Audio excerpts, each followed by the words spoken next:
If you zoom into Morocco, you'll see a tiny wedge of land that stands out from its surroundings. This little bit of land is surrounded by one of the most fortified borders on the planet.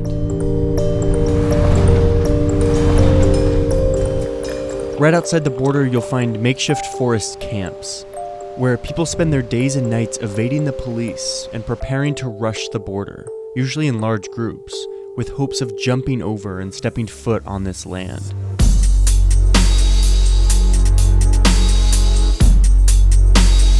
Il y a les autres qui sont blessés, qui sont entorcés, il y a d'autres même qui perdent la vie encore, pas facile. Je peux avoir peur, mais quand l'occasion se présente, la peur, je calcule pas. This peculiar scene plays out because this piece of land, while in the continent of Africa, is actually a piece of Europe.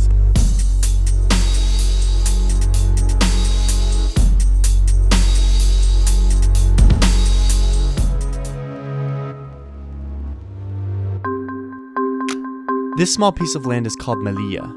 It's one of two Spanish enclaves in Morocco, marking the only borders that Europe shares with the continent of Africa. Spain conquered Melilla in the late 1400s as part of its rapid global expansion. This region of northern Africa changed hands many times over the following decades, but Spain kept hold of Melilla. Even in 1956, when the colonial period was winding down and great powers were ceding their colonies, Morocco had just declared independence, but even then, Spain held onto its enclave. Today, around 86,000 people live in Melilla, and when you're there, you might as well be in mainland Spain. The city is designed with the distinctive Spanish architectural style, and residents speak Spanish. They pay in euros.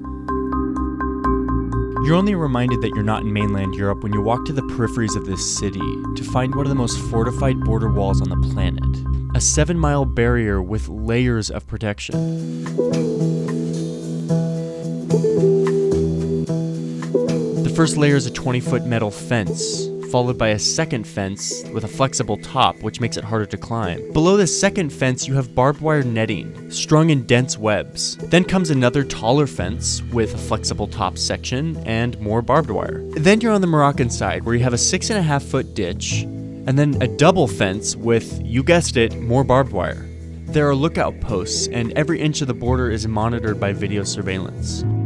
To understand why this barrier exists, you have to cross over into the Moroccan town of Nador, and then into the forests and the hills surrounding the enclave. These migrants are mostly from sub-Saharan Africa, and they all have different motives for leaving their homelands. Les musulmans et les chrétiens ont commencé des palabres, des problèmes, le Boko Haram qui sont rentrés, et c'est comme si ça a commencé la guerre. Pas de travail là-bas. Tout le monde souffre. They gather in these camps and plan for the day when they'll try to cross into Melilla. Notre objectif, c'est de rentrer en Europe. Voilà, il faut prendre le cœur pour partir. Tu peux rentrer comme tu ne peux pas rentrer. In response to this intense security, the migrants have developed a technique that relies on overpowering the border guards with strength in numbers.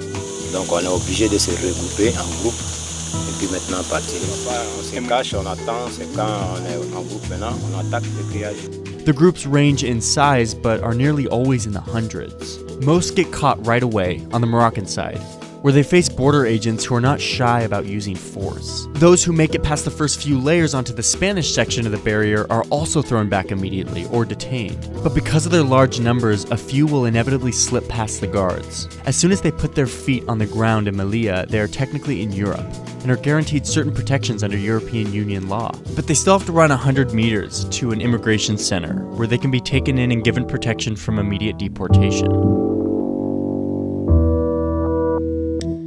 Arrivals to these enclaves came to a head in 2014, when Spain decided it was finally time to double down on its effort to fortify this border. This was mainly in response to the influx of migrants attempting to get into Europe, fleeing from conflicts in Africa and the Middle East. The biggest wave of refugees in modern history. Hundreds of thousands of refugees fleeing brutal violence in the Middle East. Cross over European borders by the hundreds of thousands. Staying in overcrowded boats, many drowning along the way.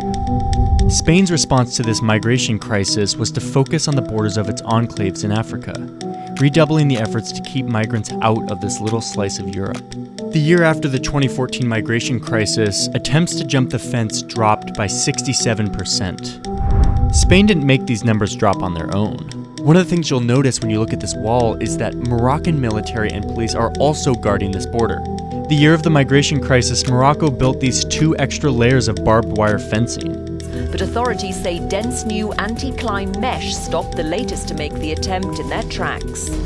So why would Morocco take the responsibility of building a barrier and standing guard at Spain's border? Turns out they have real incentives to do so. Morocco has what's called advanced status partnership with Europe, which gives them economic and political advantages in trade and political affairs. The European Union accounts for more than half of Morocco's international trade, and the EU also provides Morocco with billions of euros in aid for security and development. So the Moroccans, in an effort to stay on good terms with their northern neighbor, take on the job of protecting Spain's border. And they take their job very seriously. Ça, c'est la police marocaine, des gardiens de barrières marocaines. Si j'ai failli mourir puisque ça c'est un bâton, un bois avec du clou à l'intérieur. Et le clou a pénétré dans le front, tu vois. Ça a pénétré et on a fait une opération.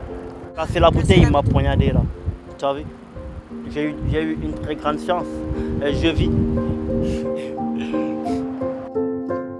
Migrants had always had their forest camps right here, right outside the city on this hill.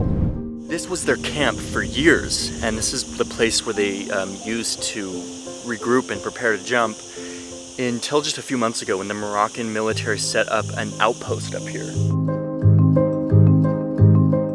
Now the migrants can't return and they have gone to find another refuge, which is on a hill 12 kilometers from here. Moroccan authorities have started routinely raiding the camps. Parce que quand la police vient comme ça, là, ils détruisent tout. Dans le mois même, ils peuvent venir peut-être 10 fois comme ça. But they don't deport them from Morocco.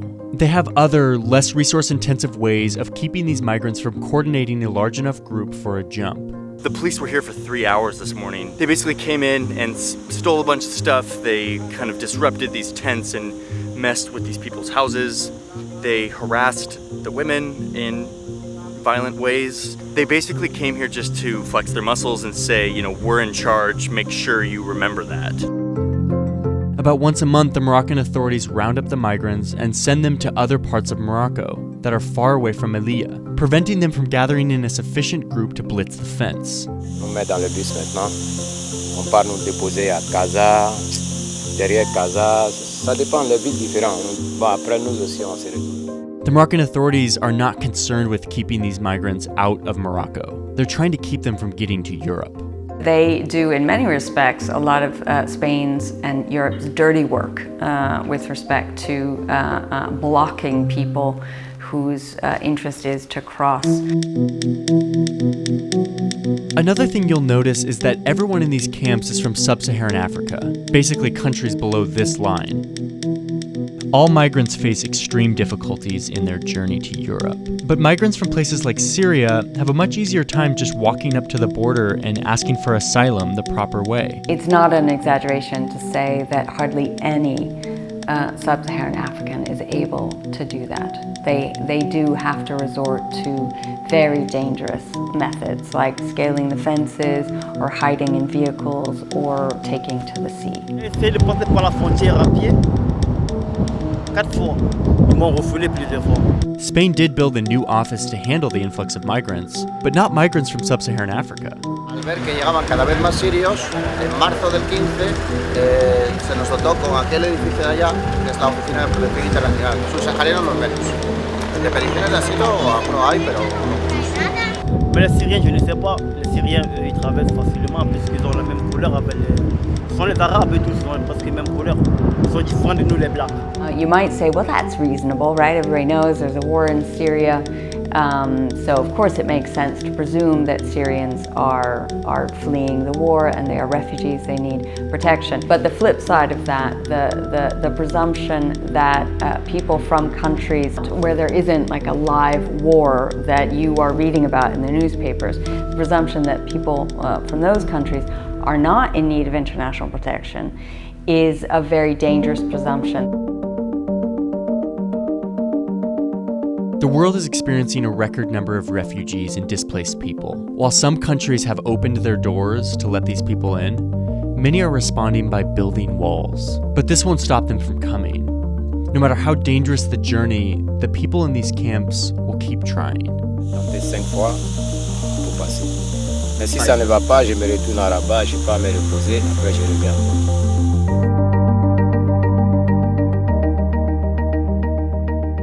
That's the 6th episode of Borders. I hope you've enjoyed this series. Today we also launched the on-site experience for all 6 of the Borders stories with graphs and charts and visualizations to kind of go a little bit further into some of these stories. I'm going to leave a link here where you can go see that, and thank you for being a part of this journey.